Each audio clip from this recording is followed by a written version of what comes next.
escuchar una palabra que viene del corazón de Dios para todos. Gracias, tomen asiento. Y vamos a recibir con un fuerte aplauso a Eduardo Villalobos. Él es un padre apostólico realmente. Y para nosotros en casa también representa eso. Amén. Así que con un fuerte aplauso otra vez lo recibimos.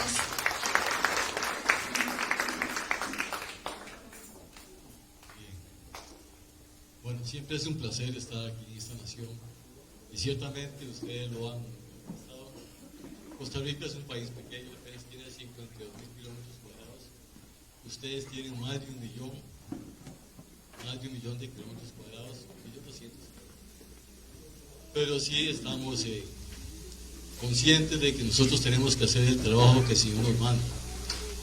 Desde el año más o menos 1997, ya yo visito este país. Tuvimos la misión de ir a escalar el monte. No estaban funcionando.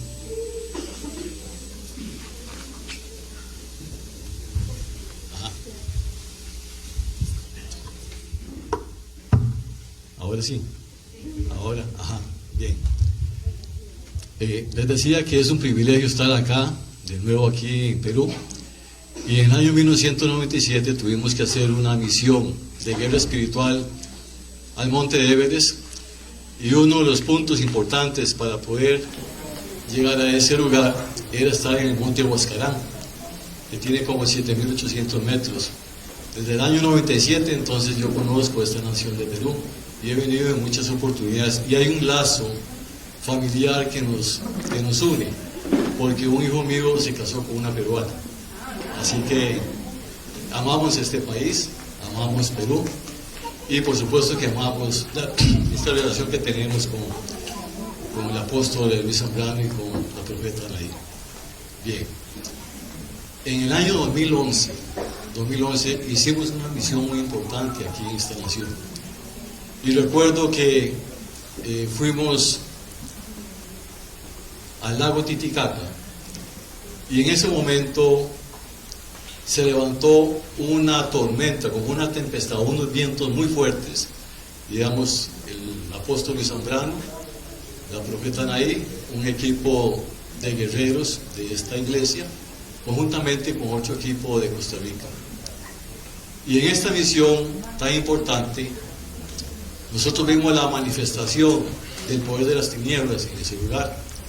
El lago Titicaca no es lo normal de que se levanten olas enormes como en ese momento.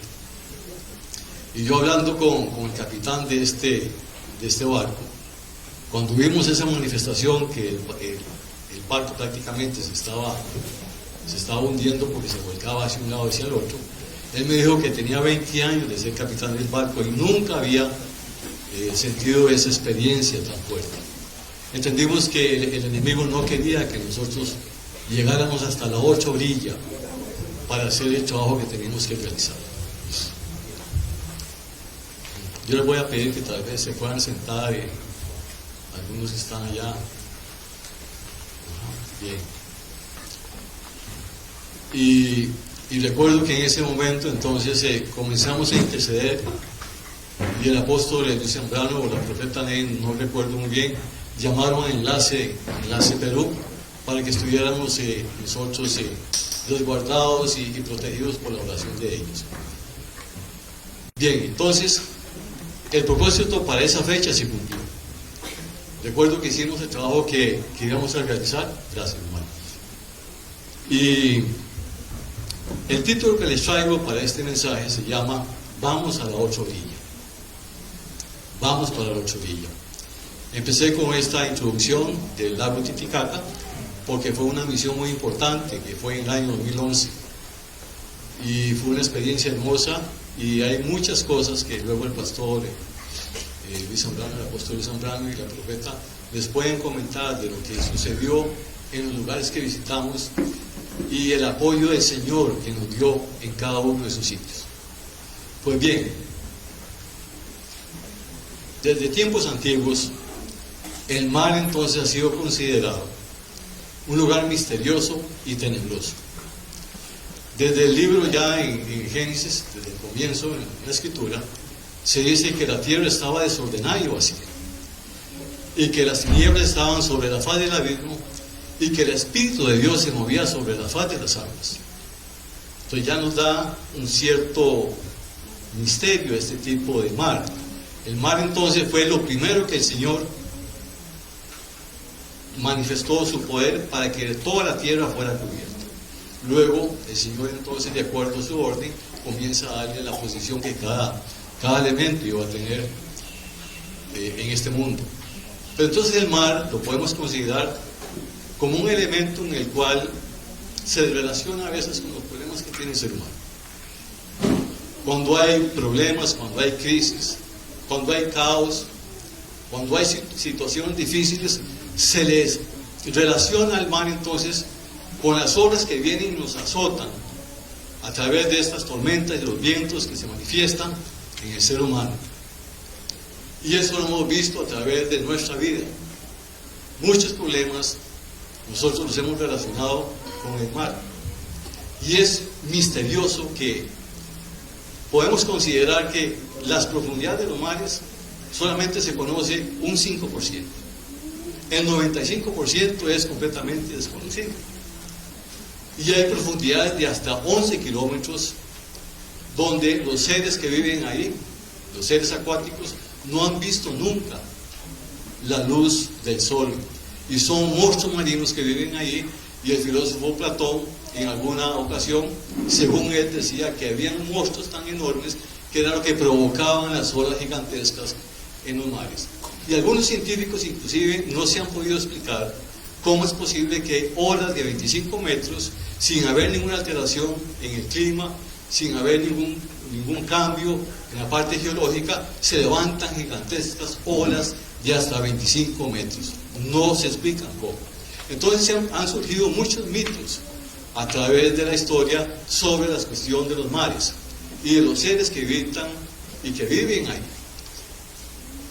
Por ejemplo, se dice que en los tiempos antiguos los vikingos sacrificaban a un esclavo y la sangre que era derramada era como una manera de poder saciar a esos dioses y supuestos divinidades que había en los mares. Cuando un buque es echado al mar, se le bautiza con el rompimiento de una botella de champán para saciar supuestamente a aquellos dioses que hay ahí, marinos. Entonces han habido muchos mitos y muchas leyendas a través de la historia sobre el mar.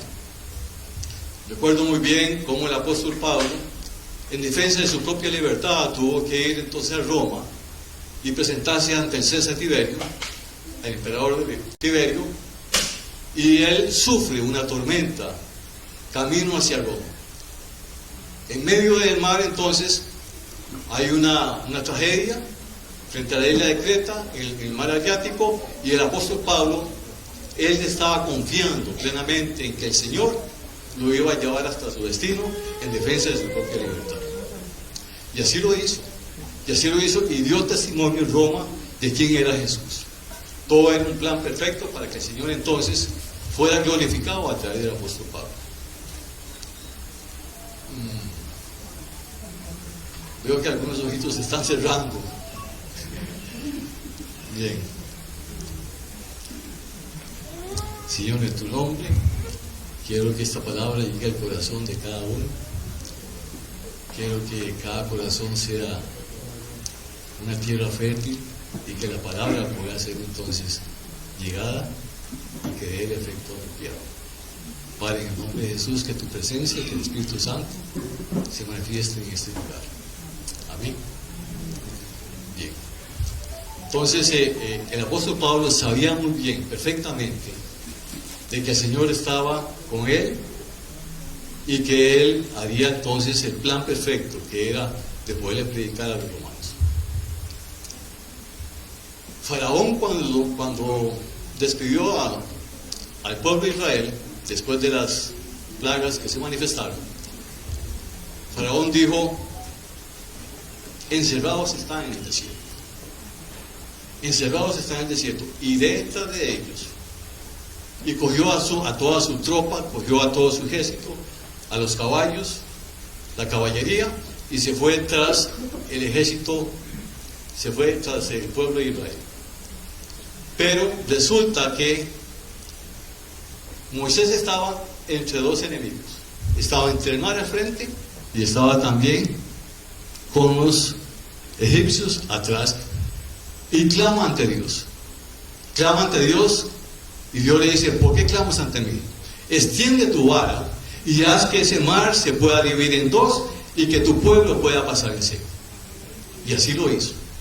Así lo hizo. Entonces, y dijo Dios: y yo me voy a glorificar, y verá Faraón quién es Jehová de los ejércitos, que sacó a tu pueblo con mano fuerte.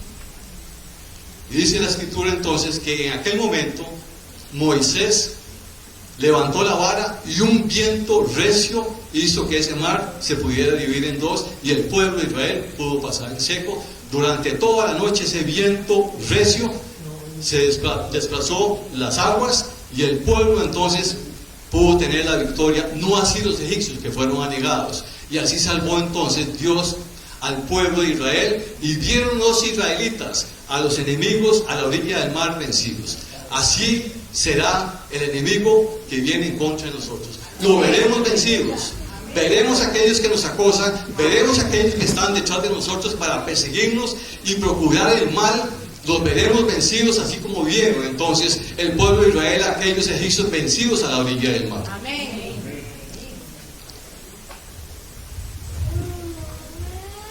Bien. Este es Dios el que tenemos. Ese es el Dios que tenemos. Un Dios poderoso, un Dios fuerte, un Dios que considera que somos sus hijos y que en ningún momento nos va a desamparar. A veces la impaciencia nos quiere vencer. Y nosotros contendemos contra Dios cuando vemos que la impaciencia nos quiere vencer. Y así lo hizo también Job. Dice la escritura que un día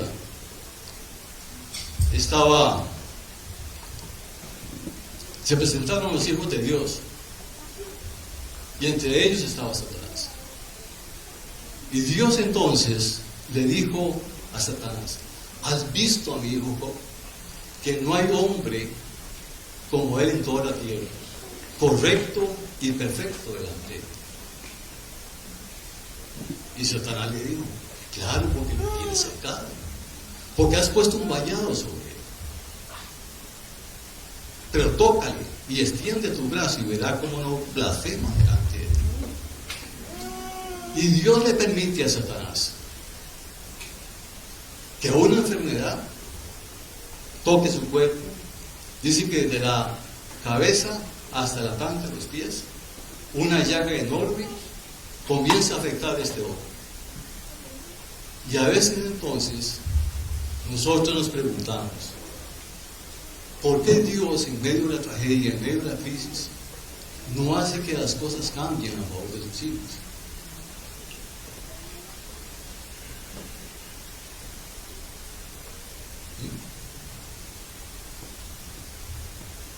Y pensamos entonces que Dios no nos ama, que Dios no nos conoce, que Dios no es todopoderoso. Voy a llevar este mensaje con el fin de poder hablar sobre el apóstol Israel y lo que él pudo experimentar.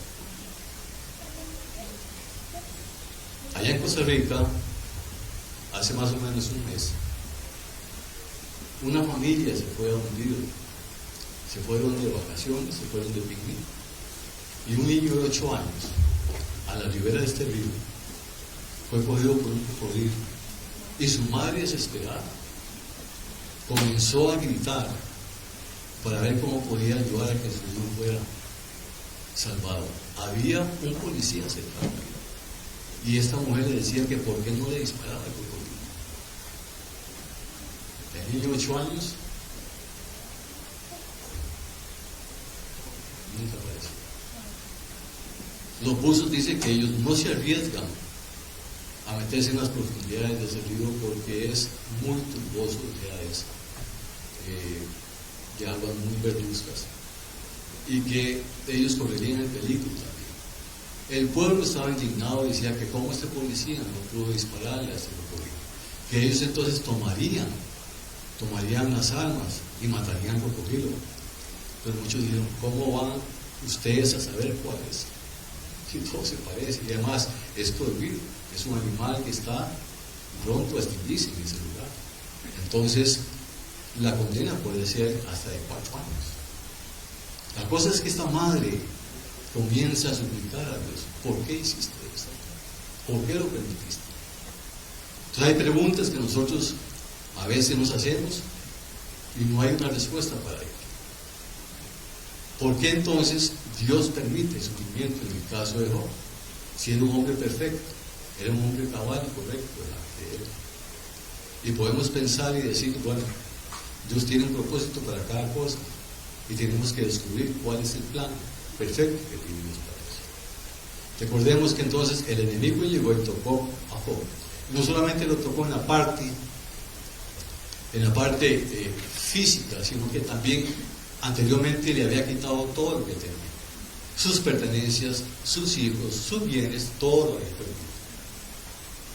Pero Dios tenía un plan perfecto para este hombre, como así lo tiene con cada uno de ustedes.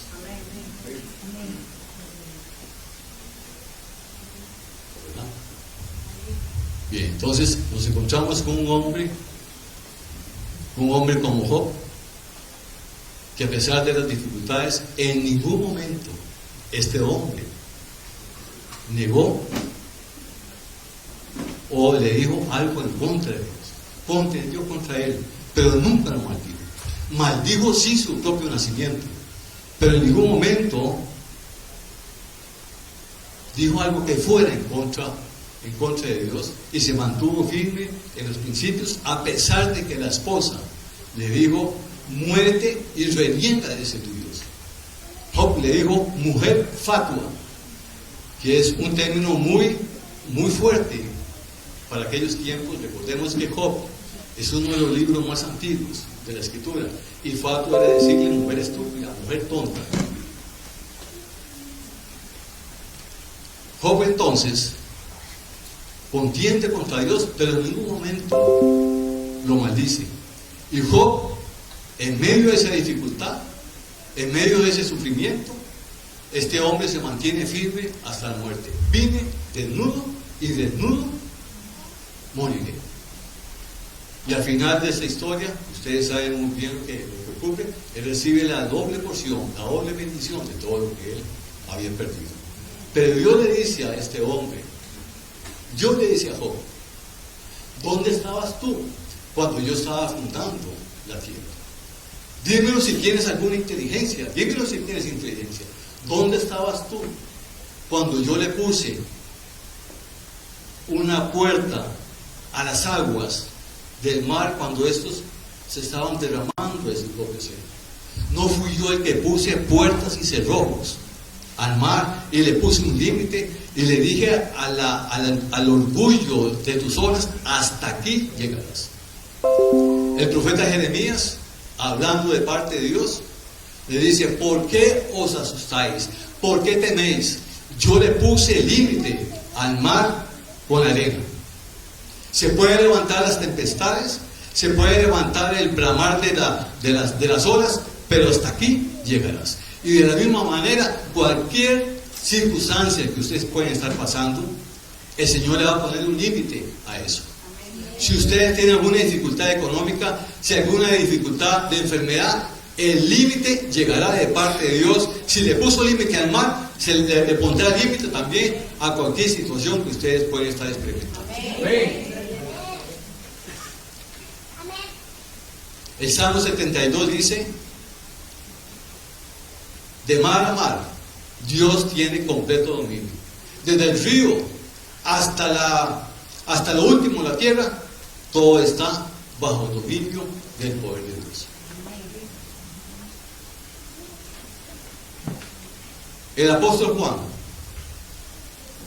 tuvo una visión, y en esa visión dice que él vio a todos aquellos que habían vencido sobre la bestia, sobre su imagen y sobre el número de su nombre.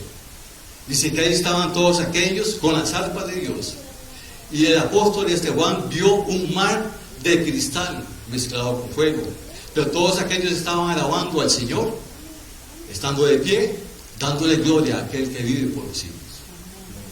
Pero también tuvo otra visión el apóstol Juan. Y la otra visión es que este hombre vio que un primer cielo y una primera tierra habían pasado. Y que una nueva Jerusalén bajaba del cielo, un cielo nuevo, una nueva tierra, pero ya no había más mar. Todo llanto, todo dolor, todo sufrimiento, ya no habría más. Se acabó eso.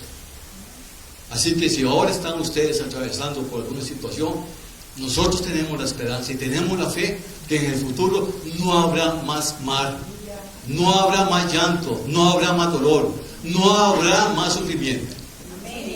El Señor Jesús, un día, después de estar con todos sus discípulos, y cayó la noche, dice que lo encontraron parado en el barco. Y había otros barcos más. Y el Señor dijo, es necesario que vayamos a la otra orilla.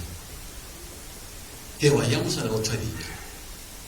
Y se fue con aquellos, sus discípulos. Y tranquilamente él llegó, después de haber bogado mar adentro, y se durmió. Dice que puso su cabeza sobre un cabezal y se durmió.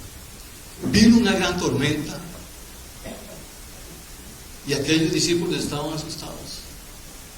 Y Jesús estaba tranquilamente durmiendo.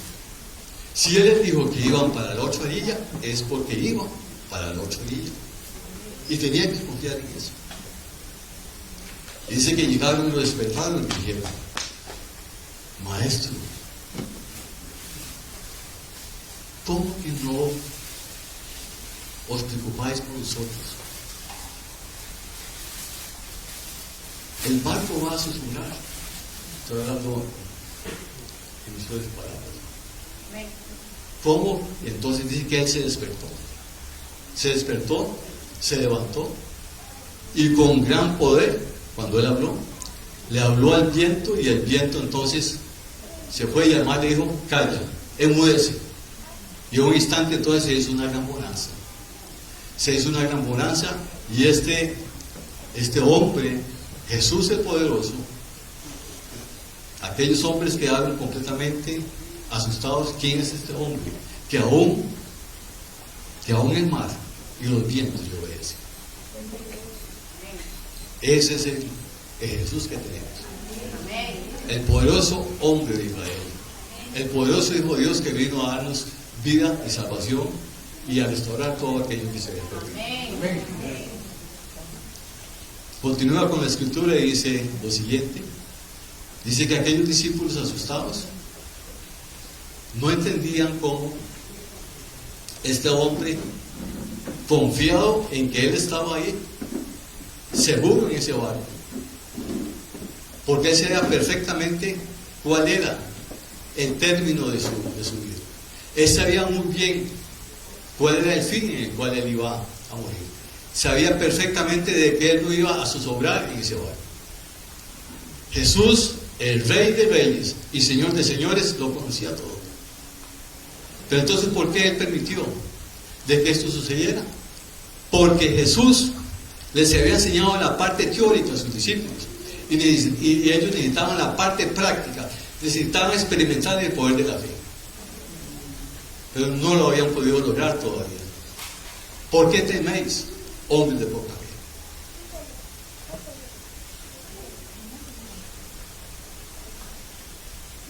¿Por qué teméis, hombres de poca fe?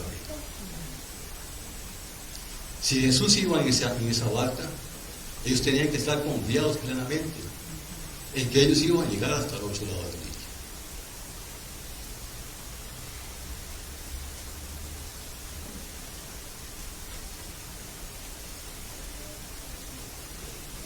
¿A dónde quieren llegar ustedes?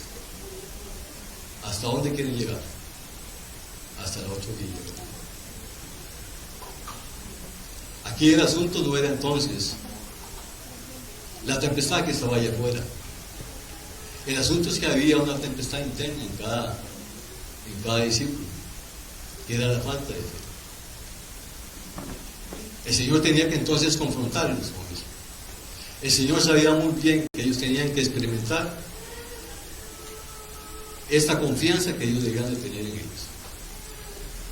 Mínimo habían 4 discípulos que conocían de la pesca y estaba en un ambiente que ellos les era familiar, estaba en un ambiente que ellos conocían, estaba en un ambiente que ellos tenían una relación cotidiana con el mar. Y a veces nosotros, en medio de situaciones que conocemos, familiares, situaciones en las cuales nosotros decimos, las podemos vencer, pero nos sentimos incapaces cuando vemos que en aquellos ambientes que conocemos se nos levantan, por ejemplo, en un ambiente laboral, una persona que tal vez nos hace la lucha y la vida imposible, el jefe, un compañero de trabajo, un ambiente conocido, un ambiente familiar, y en el cual nosotros nos sentimos impotentes e incapaces de poder librar una batalla. Esos discípulos conocían muy bien ese ambiente, eran pescadores, y Jesús les dice: ¿por qué teméis? ¿Cómo es que no tenéis fe?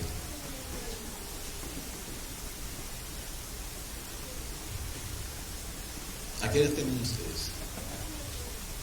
¿Cuál es el temor que tienen ustedes?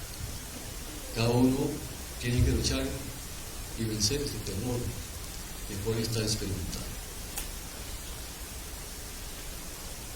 Una vez le preguntaron a un mentor que yo tuve, norteamericano, este hombre, un hombre de Dios, un hombre íntegro, le preguntaron: ¿qué es lo que mayor te provoca temor en tu vida? Él dijo: a mí mismo. Si yo me suelto de la mano de Dios, me podría convertir en un verdadero monstruo. No podría ni siquiera imaginar lo que yo sería soltándome de la mano de Dios. Le preguntaron también una vez a Bill Gates: ¿a qué le temes? Al hombre, en aquel momento el hombre más poderoso en riqueza. Y él dijo: lo que más temo es perder el amor. Y es que el Alzheimer es una enfermedad que tiene un origen desconocido. Algunos piensan que podría ser la vejez, otros podrían decir, algunos científicos dicen que puede ser la herencia, pero en realidad tiene un origen completamente desconocido. Pero sí trae alteraciones en la mente de corto plazo, lagunas mentales de hechos y acciones que se han hecho recientemente y que se olvidan. Las personas inclusive se olvidan de lugares conocidos, se olvidan que posiblemente hasta de su propio nombre, del nombre de sus hijos. Es una enfermedad muy lamentable, pero hay una cosa con esa enfermedad, que se resiste y no puede vencer, se rinde ante una sensibilidad espiritual. Ante una sensibilidad espiritual o una manifestación espiritual, esta enfermedad se rinde. Y podemos encontrar personas con este tipo de alteraciones mentales que, a pesar de que han olvidado el nombre de sus hijos, que han olvidado inclusive el uso de una cuchara, el uso de una llave, estas personas tienen manifestaciones espirituales traducidas en amor, en una sonrisa y un abrazo para aquellas personas que los quieren, que los aman, pero que esta enfermedad no puede vencer aquel vínculo del amor que está internamente en aquella persona. Pueden hablar de aquellos seres queridos que han muerto, pueden hablar de los padres que han muerto, pero ese vínculo del amor jamás será quebrantado. estas personas pueden tener un efecto muy, pero muy positivo cuando alguna persona nos abraza suavemente sin decir ni siquiera alguna palabra. Y a pesar de que hay una incoherencia cuando estas personas hablan, pero esta manifestación espiritual o esta inteligencia espiritual nunca podrá ser vencida. Por eso quiero hablar del apóstol de Zambrano, porque él estaba en un límite y fue llevado a otra orilla. Estaba en una orilla y fue llevada a otra orilla. Muchas personas estuvieron orando por él. En Costa Rica estuvimos orando por él también. Había un grupo de costarricenses orando por el apóstol de Zambrano, y él pudo saber de que había un grupo de gente, como él lo ha manifestado, que lo estaba apoyando. Él sentía el amor y el abrazo de todos aquellos que estaban unidos a él en esta situación difícil.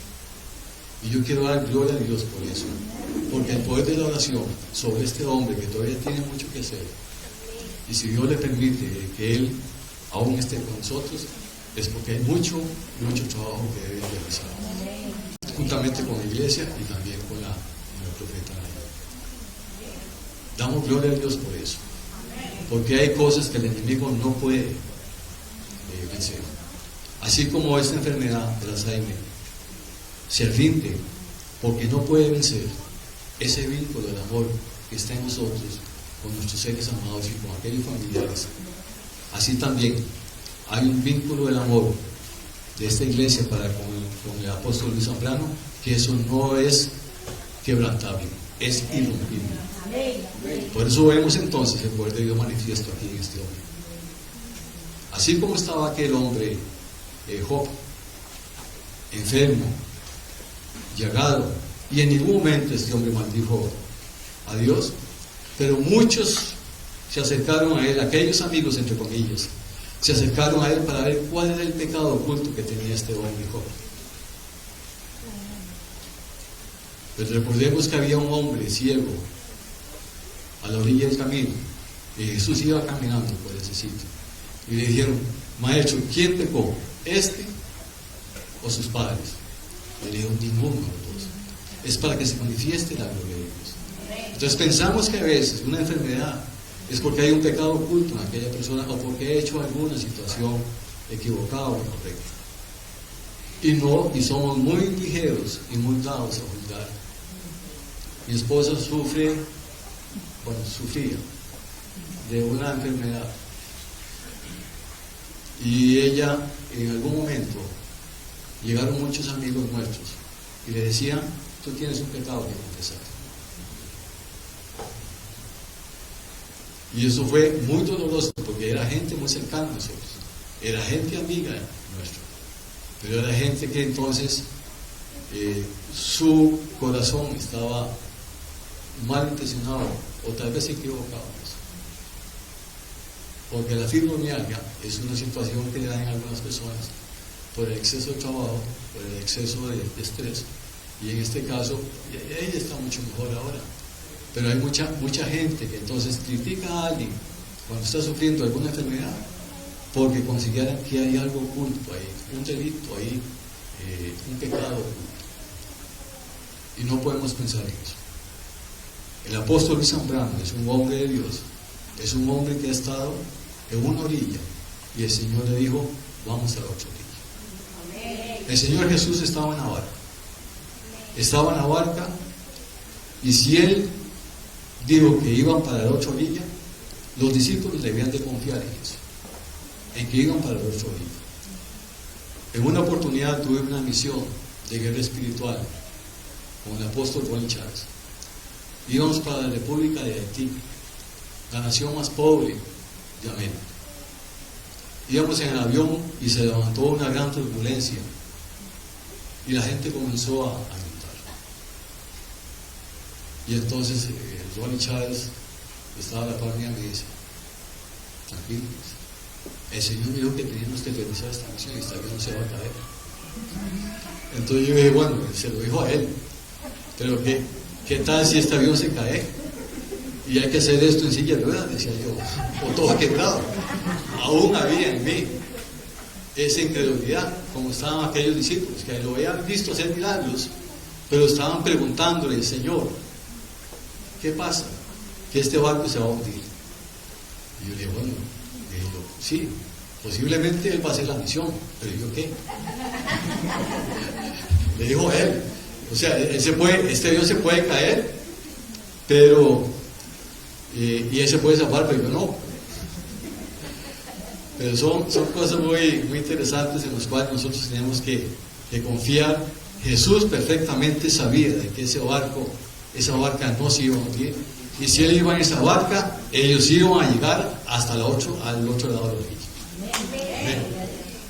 Bien, quiero cerrar con una oración, y me alegro mucho de verlos a todos ustedes, algunas caras conocidas, otros son muy nuevos. Me encanta ver esta iglesia llena, y como les dije hace un ratito, veo el trabajo hermoso que está realizando la profeta y el apóstol central con todo ese equipo. Me gustó mucho la alabanza, me gustó, nunca había visto eso acá, impresionante, sí, y doy gracias al Señor por este tiempo que hemos compartido. Anoche llegamos como a la 1 de la mañana, fue un tiempo, son las 3 y 8 cuartos. Fue un tiempo bastante duro, pero estamos agradecidos con el Señor. Bien. Amado Padre Celestial, en este momento te damos las gracias. Padre, queremos adorarte, queremos rendir nuestras vidas hacia ti. Queremos, Señor, que esta iglesia pueda ser cobijada por ti, que esta iglesia pueda ser bendecida por ti, Señor, como hasta ahora lo has permitido. Oramos por los líderes de esta iglesia, oramos por aquellos, Señor, que se han manifestado para ir con nosotros a la región del Cusco y poder bendecir y hacer la guerra espiritual que tú nos demandaste. Bendecimos cada persona, Padre, costarricense que fue allá también, conjuntamente con los peruanos, y creemos que grandes cosas vienen para este pueblo. Creemos que una manifestación del Espíritu Santo, fuerzas vivas, Señor, van a llegar aquí a este lugar. La presencia del Espíritu Santo va a ser derramada de una manera especial. Padre, en el nombre de Jesús, que este tiempo sea un tiempo, Padre, para poder estar sumamente agradecidos contigo por lo que estás haciendo aquí en esta nación. Perú está en tu corazón, Perú está en tu regazo, Señor. Tú has abrigado a esta nación con gran amor, con gran poder. En el nombre de Jesús, Padre. Amén, gloria a Dios. Gracias al Señor.